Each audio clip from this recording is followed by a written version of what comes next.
वे तो यह भी न जान सके कि वैष्णव मत में दीक्षित बाबा का वास्तविक नाम नीब करौरी कैसे हो सकता है।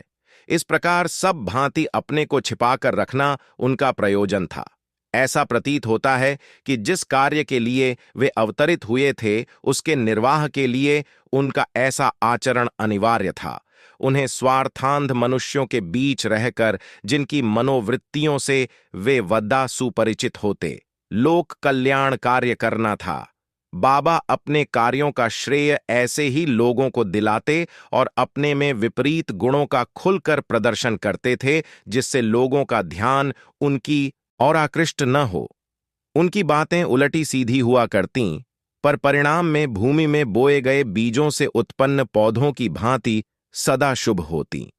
वे स्वार्थी दर्शकों का विश्वास अपने में स्थिर नहीं होने देते थे, पर शहद को देखकर मक्खियों का उस पर मंडराना स्वाभाविक ही होता है।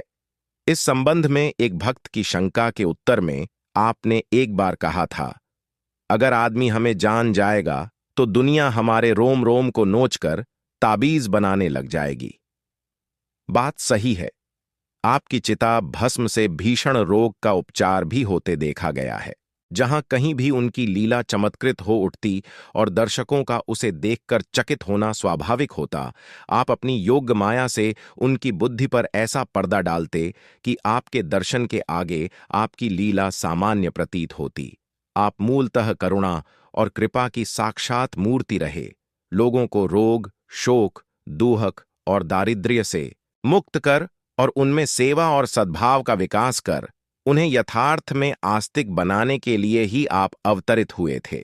सच्चा साधक कहीं भी हो, उनकी दृष्टि से छिपा नहीं रह सकता था और वे उसकी प्रगति में प्रत्यक्ष एवं परोक्ष रूप से सदा सहायक बने रहे। आप सभी आश्रमों और गुफाओं में जाते और सभी साधकों को कृतार्थ करते। इस प्रकार बाबा का कार्य सामूहिक न होकर पृथक पृथक व्यक्तियों से संबंधित रहा। उन्होंने कभी भाषण या प्रवचन नहीं दिया। इसे वे भाषा का खिलवाड़ मानते रहे। आग्रह करने पर आप यह कहकर टाल देते कि हम पढ़े लिखे नहीं हैं। इस प्रकार जन समुदाय के बीच रहते हुए उन्होंने आधुनिक वातावरण में मानवता के उच्चतम मूल्यों को स्वयं अपने आचरण द्वारा व्यावहारिक रूप दिया, जिससे लोगों में जागृति हुई।